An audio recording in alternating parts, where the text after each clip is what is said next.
Hello, Gemini. Welcome to White Mirror Oracle. I'm so happy to have you here today. Today we're going to do your Halloween, Samhain, and All Hallows Eve reading. And this can be applicable already if you're already viewing it. And you can also have it come in a little bit later because it's not really Halloween until the end of October, right? Or the beginning of November as well. And this energy can linger on until December, I would say. I'm trying on a little bit lower view. I hope you can see me clearly. Maybe that's something there, Gemini, too, because I believe that everything that comes in intuitively during these readings are meant for the viewers as well. So be it like mistakes or, sounds. There is nothing that is a mistake. There is nothing that is a sound that isn't supposed to be there. There's nothing that isn't a sign that isn't supposed to show up. And that's a little bit too, like I'm picking up, because Cancer had a similar energy. And that needed to come forth. So I wanted to tell you, like, be aware during this time, because also I feel like your senses will be heightened and your psychic abilities will be heightened, and also your ability to pick up on things that's happening all around you, because you're really good at and fast at like collecting information and sorting out information. So there's something there. You might be able to pick up on clues that are and riddles I'm hearing that aren't like really that obvious, but for you they're necessary. Maybe also because you need to somehow adjust the way that you see the world, or that you're seen into the world. Adjust your lens and your perception, I'm hearing, in order for things to reach some heightened clarity, heightened state of clarity, I'm hearing. All right, so let's go ahead with this reading. We're actually gonna do an extended, like I said. I don't know if I said it, but we're going to do an extended. So you can purchase that in the link below. It's $7, so it's not much. And you can watch it as many times as you like. And I'm so happy to have you here. So if you haven't subscribed already, I would be thrilled to have you subscribed. And that way we can keep in contact. And I would so appreciate that. All right, getting started. So funny too, because I was like, yesterday I was like getting the input that I shouldn't have these tarot cards. The traditional Rider's Waite, they portray nudes, right? And YouTube, they aren't really keen on the nudes or the curses, I would say. So it's something there that, maybe the filter that you need to adjust is to be a little bit more vulnerable, but also like vulnerable for the right kind of crowd, so to say. Like not giving yourself completely away to anybody and everybody, but just like be aware of who you're talking to. And maybe that's why also you need to pick up on the clues. So we're gonna go ahead and see like the general energy, and then we're gonna see pull some oracle cards and see the underlying energy. Let's get started. For my Gemini Sun, Moon, Rising, and Venus, what is the Halloween, Samhain, and All Hallows Eve energy for my gems? Gemini. I love you guys. I'm a Gemini moon, if you didn't know that already. Yeah, okay. We got 4 of Swords together with a Death card coming up. So there's some kind of rest, healing, rejuvenation, rebirth.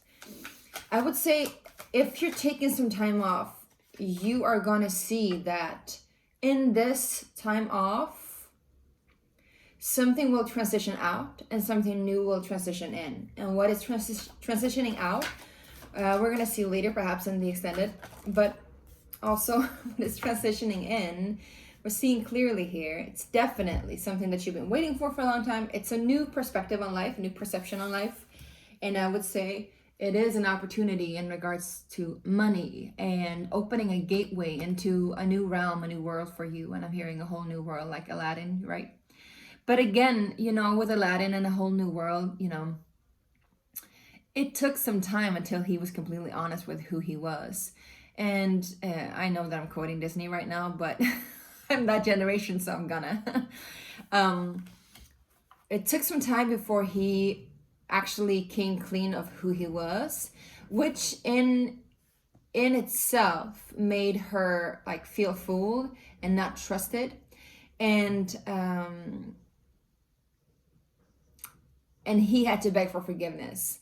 But he asked for her trust, he asked for her heart, and he didn't give like all of him back, the true version of himself back, because he didn't fully love himself, he didn't fully accept himself as he was. So there might be something there. And if there's something there, if there's a person there in your life, in your vicinity, this might be a Scorpio, just saying. Because what we got here is the Four of Swords together with the Death card. And I feel like the Death card wanted to come up by itself. And the Four of Swords is more like the general energy overall for you guys. So this is a time for rest. This is a time for healing. This is a time for stillness and peace.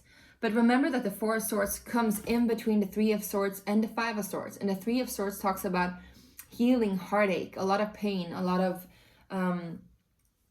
mental anguish that has caused like bruises definitely on the heart and difficulties in trusting. And then we have the Five of Swords coming after the Four of Swords, which talks about conflict and not reaching resolution, having different opinions, fighting about opinions. You know, everybody thinks that they are the most right and the most important and the most true, when in, you know, all conflicts, there are so many different perspectives, as you know, and the best way is always to observe and see what's happening, right? So that's the advice too. When you're in this Four of Swords energy, it's really good to just take some time off and just to observe your surroundings. Again, I'm hearing. Be the observer, I'm hearing. Maybe that's your title, be the observer. Because usually you are the one interacting with everybody and everyone, and like you're the curious one, like trying to find out. And I'm hearing in this transition, what is needed for you is not to like be the one that digs for answers or like pulls information out of people, but rather let it come to you. Let it just be there, open, in plain sight, hidden in plain sight, I'm hearing, for you to just witness and see. Because there's also this death happening, which talks about a rebirth. So something old is closing out and something new is coming in. And we're going to find out, like I said, what is closing out. Could be a belief, could be a subconscious belief, I'm hearing, in regards to childhood. But that, like, when the dawn hits, when the sun comes up again, you're going to see things clearer, I'm hearing. At the dawn of the new day also, and the dawn of the new order, which is weird, but maybe some of you guys are like in a cult or something. I don't know, not judging. Anyway, here we go. You see, there is a new way, there is a new world, there is a new day, there is a new way of doing things. And this opportunity is like a gateway to a really good restart, I'm hearing. Not a rebound. I'm saying this for some of you guys, not a rebound, but a restart. Because if you rebound, you're going to end up bouncing back to here again, needing to heal, needing to rebirth, needing to heal, needing to rebirth. And rebirth also indicates releasing, right? I thought I turned off my notifications, but there are like multiple notifications coming in. Before we end this reading, my loves, we're going to see with the Oracle deck of Star Code Astro, what is the transitioning energy? Like, what is the underlying current, I would say? Like, because, you know, the waves of emotion is coming and going. And me having Pisces midhaven, I need to talk like this. But it's like the underlying current that moves this transition, that moves this energy. What is that? Basically, the core mechanism for why things are happening the way they are. And then we're also going to take a look at what is needed to be released. So what is coming up to the surface, like a bubble to the surface and being popped, basically. So maybe you'll see a little bit more of what is no longer there, what is dying, right?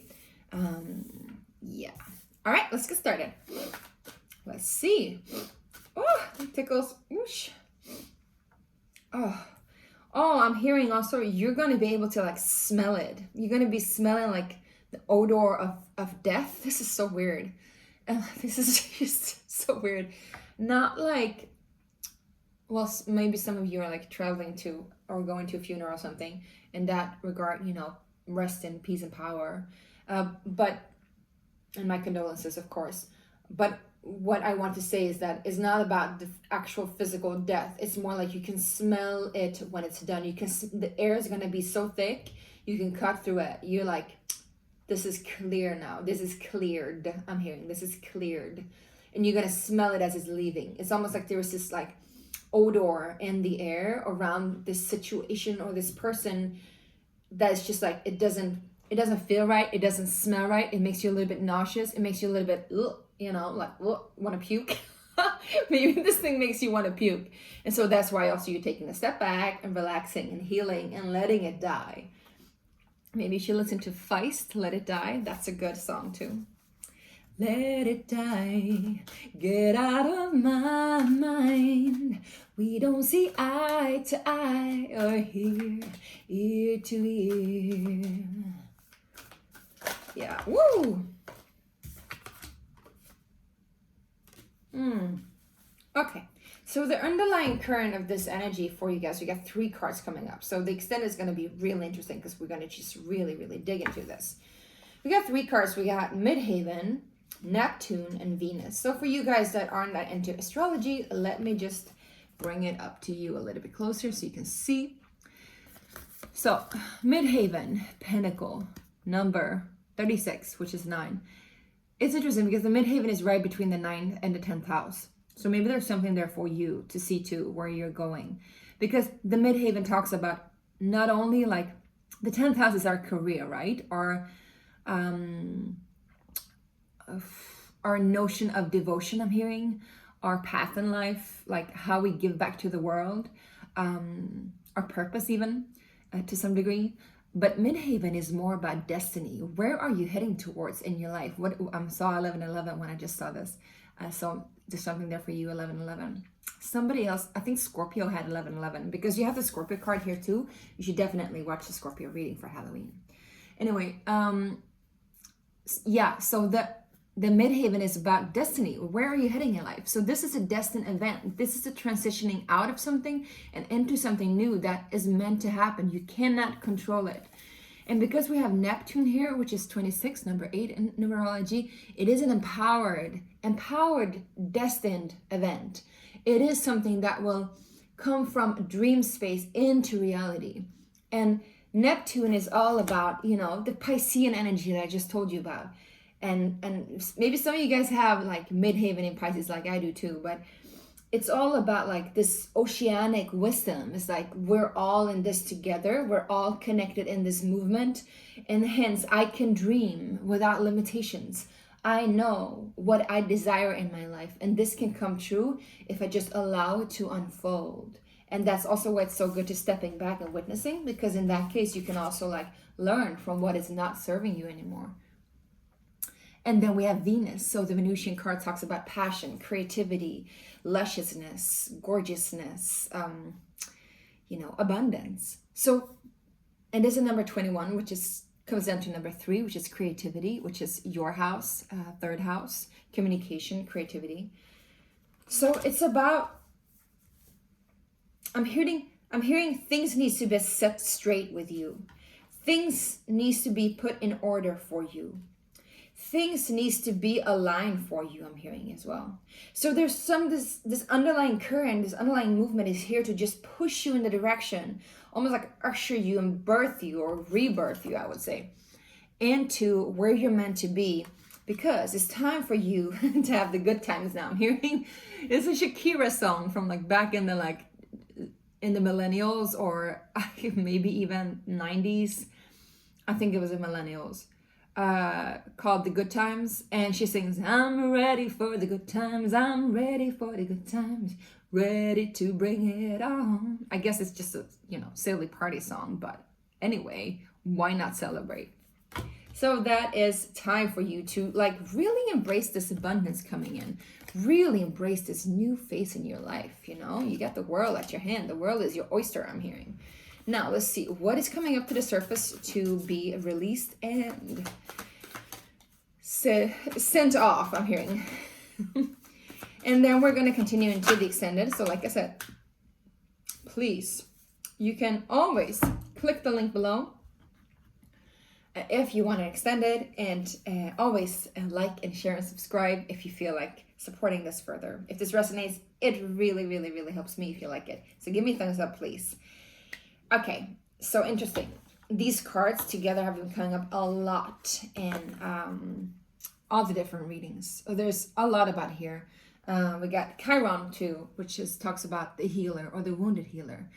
The wound that never heals, or the wound that we need others to heal. It's like the story of Chiron, you might know it. The story of Chiron is, and don't quote me on this, let me know if I'm wrong, but I believe that he was always like wounded and he healed other people. He was the one that healed other people, but he couldn't heal himself. So in order for him to heal, he needed to heal others. So it was like a give and take situation, a win-win. And it's almost like maybe you've been in a phase, in a journey, I'm hearing, because we got the card of progression here, things coming in and out of your life, things moving and changing and shifting, and a lot of time, I'm hearing too. We got 11 card as well. And then we got the Vesta, the Hearth.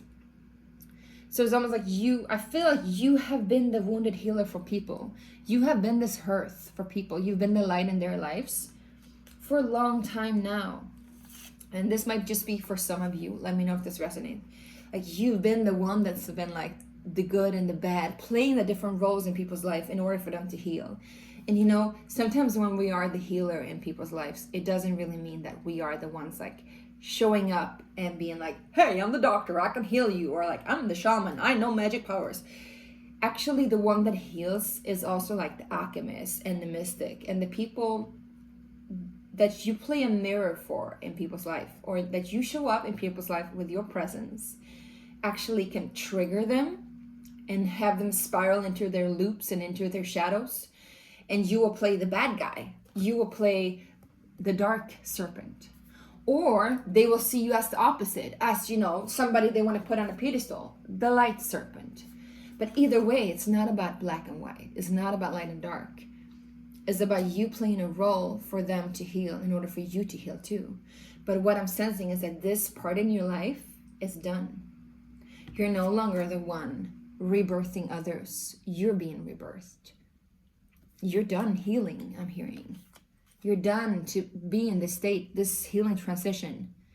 And you're entering into a new phase of badass abundance, if I'm allowed to say that on YouTube.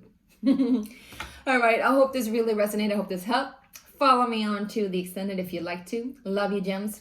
Happy Halloween. I'll see you soon.